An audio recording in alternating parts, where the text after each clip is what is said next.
эмомҳусайн умаров яке аз наврасони варзишдӯсти тоҷик аст ки истеъдоди фавқулода дорад. ӯ айни замон метавонад вазни худро беш аз 12 000 маротиба аз замин бардорад. эмомҳусайн аз синни 3 солагӣ ба варзиш машғул шуд.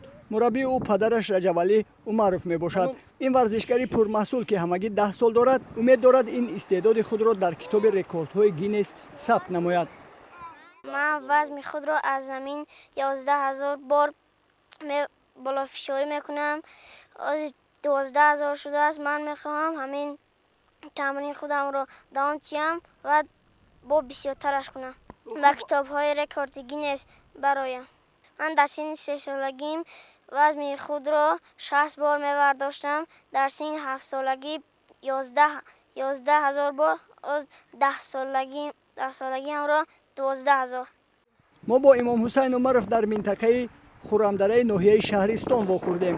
ӯ бо ҳамроҳии ҷудочиёни ноҳияи Масчоҳ ба машқҳои таълимӣ ба ин ҷо омада буд. эмомҳусайн иброз медорад ки ба ғайр аз намуди болофишорӣ боз ба ҷудо шавқу рағбати беандоза дорад ва мехоҳад минбаъд дар ин намуд машқу тамринро идома дода яке аз варзишгарони беҳтарини кишвар бошад.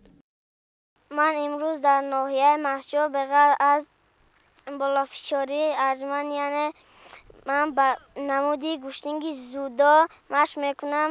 ана ин дӯсти ман Аварҷон ба ман ҷои гӯштингиро ёд медиҳад. ман ба ин болофишори яъне отжиманиро нишон медиҳам. оянда кӯшиш мекунем ки ҳардумон паҳлавонои зур шавем. парчами Тоҷикистонро бардорем.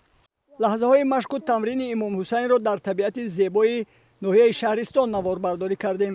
дар ҳақиқат ин навраси варзишдӯст мунтазам вақти холии худро ба машқу тамрин сипарӣ намуда кӯшиш ба харҷ медиҳад ки шумораи болофишорӣ яъне бо даст бардоштани вазнашро бештар намояд ва варзиши тоҷикро дар арсаи ҷаҳонӣ муаррифӣ намояд.